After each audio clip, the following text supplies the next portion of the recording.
কি যেন একটা প্রচলিত শব্দ, item song. So item song এ যখন আপনাকে দেখা যায়, কি যেন শব্দ মানে জানা না, এটাই ভালো লাগে। 5 Go Wild যে নামে যে কাজটা, সেই কাজটা আসলে আমি কেন দেখবো? আমি একটু আপনার কাছে একটা ডিরেক্টরস পয়েন্ট অফ ভিউটা থেকে জানতে চাই, কেন দেখবো আমি, এটার মধ্যে কি আছে? আচ্ছা, অফ দ্য ট্র্যাক এবং অন দ্য ট্র্যাক দুইটাই বলি। প্রথম হচ্ছে যে একটা কাজ তৈরি করার পিছনে অনেকগুলো মানুষ ইনভলভ থাকে। আমি আছি, আমার সাথে আর্টিস্টরা আছে, তো অনেকগুলো মানুষের পরিশ্রম, খাটনি, অনেক কিছু থাকে, সবাই পরিশ্রম করে। তো ওই জায়গা থেকে যখন আমরা যদি খুব লাইটলি বলি, এত কষ্ট করে একটা কাজ বানাইছি, দেখবে না, সবাই কষ্ট করে, সব কষ্ট করে, তাই না? আপনি আপনারা এর আগে অন্য যে কাজ করেছেন সেটাতে কষ্ট করেছেন না? অবশ্যই কষ্ট করেছেন। সেই ক্ষেত্রে অডিয়েন্সদের উচিত যে দেখে আমাদেরকে কৃতজ্ঞ করা, এটা যদি বলি লাইটলি। আর দ্বিতীয় বিষয় হচ্ছে যে কাজটার মধ্যে ফান আছে, এন্টারটেইনমেন্ট আছে। আর যেটা হয় যে মূল ভাবনাটা ছিল এরকম যে আমরা সারাদিন কাজ টাজ করে অনেক ক্লান্ত পরিশ্রান্ত হয়ে দিন শেষে বাড়ি ফিরি। বাড়ি ফেরার পরে তখন যদি আমি কিছু দেখে আমার ক্লামজিটা কমে, আমার টেনশনটা কমে, আমি একটু আনন্দ পাই, যদি একটু হাসতে পারি, ওই জায়গা থেকে আমার কাছে মনে হয়েছে যে এই ধরনের কিছু লাইট কাজ করি, তাহলে হয়তো সারাদিনের ক্লান্তি হয়তো ভোলার জন্য এই কাজটা অনেক বেশি আউটপুট দেবে। এটার সাথে কি এভাবে একটা বিষয় যুক্ত করা যায়?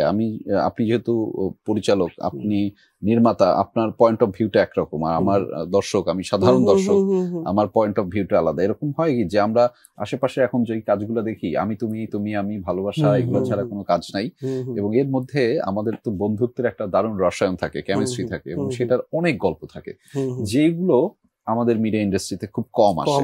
কম আসলেও সেটা হচ্ছে যে কি ছেলে মেয়ের বন্ধুত্ব দেখায় দিয়ে তারপরে সেটার মধ্যে কিভাবে যেন প্রেম ভালোবাসা চলে আসে, কিভাবে হ্যাঁ, মানে কেমনে যেন নিয়ে আসে। আপনার এই কাজটা একটু বন্ধুত্বের গল্প, সেখানে একটা ব্যাচেলর পার্টি হবে, তারপর সেইটা ঘিরে আরো কত রহস্য এবং কমেডি সবকিছু যুক্ত হয়েছে। না, এখানে প্রেমটা আসলে নাই। আচ্ছা, প্রেমটা একদমই নাই, বন্ধুত্বের প্রেমটা আছে। বন্ধুত্বের মধ্যে তাদের মধ্যে যে কেমিস্ট্রি ডেভেলপটা হয়, খুনসুটি হয়, ওই প্রেমটা আছে, কিন্তু এখানে কপতির প্রেমটা আসলে নাই। আচ্ছা, সেটাও একটা গল্প, এবং সেই গল্পটা অন্যান্য এখন যে প্রচলিত গল্পের আছে সেই গল্পের চেয়ে একটা ভিন্ন মাত্রা যুক্ত করে আপনাদের এই কাজটা, তাই কি? তাই আসলে নাকি আমি আসলে কেন দেখবো দর্শক হিসেবে আপনার কাজ? আপনি একটা দুর্দান্ত পারফরমেন্স সেখানে করেছেন, এবং আপনার প্রেজেন্সটা দুর্দান্ত ছিল, এবং যেই কি যেন একটা প্রচলিত শব্দ, আইটেম সং।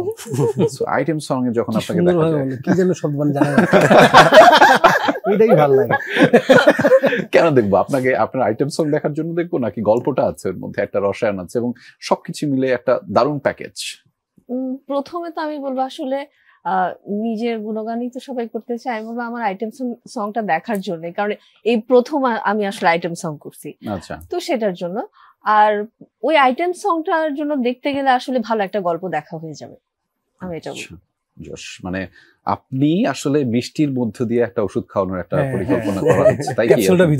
মিষ্টির ভিতরে এই মিষ্টিটা খান, এটার মধ্যে আমি ওষুধ দিয়ে দেবো, তাই কি? আচ্ছা, আমরা এই শোটা শুরু হওয়ার আগে দর্শক কথা বলছিলাম, আমাদের এই শোতে কোনো নায়ক নাই, কিন্তু এই কাজটার মধ্যে অনেকগুলো নায়ক আসলে যুক্ত, যারা আছেন ভিলেন আছেন। আপনি কি ভিলেন? মানে আমি কি আপনাকে ভিলেন হিসেবে দেখার জন্য এই কাজটা দেখবো? না না না, আপনি আমাকে ভিলেন হিসেবে না, আপনি আমাকে দেখার জন্য কাজটা দেখা দরকার নেই। সর্বপ্রথম আপনি ওনাদের দুজনকে প্রশ্ন করছেন আমি কাজটা কেন দেখবো, রাইট? সো আমি প্রশ্ন করতে চাই আপনি কাজটা কেন দেখবেন না, কোন ওয়ে আছে? কারণ আপনি যে কাজটা দেখে নিজের বন্ধুদেরকে মিস করতে পারেন, আপনি একটা ব্যাচেলর পার্টিকে মিস করতে পারেন, আপনি একটা জীবনের একটা পার্ট যেটা আপনি কোনোদিন কাউকে বলতেও পারেননি, হয়তো লজ্জায়, বা বলতেও পারেন এত ওর সিচুয়েশন যে আসলে কারোর সাথে শেয়ার করে না, বন্ধু বান্ধব ছাড়া।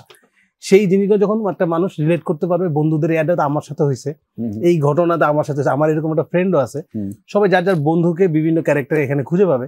সো যে দেখবে না সে মিস করবে, আর যে দেখবে সে তার পুরনো বন্ধুদের মিস করবে।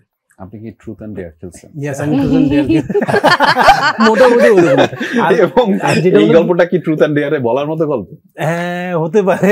ট্রুথ এন্ড ডেয়ার, আমরা ট্রুথ এন্ড ডেয়ার খেলতে খেলতে মানে ঘুমাই গেছিলাম রাতের বেলা। আচ্ছা, ওরকম একটা অবস্থা। আর মানে গল্পটা দেখলে মনে হবে যে আমরা কেউ কষ্টই করিনি। আচ্ছা, খুব আরাম করে শুটিংটা হয়েছে।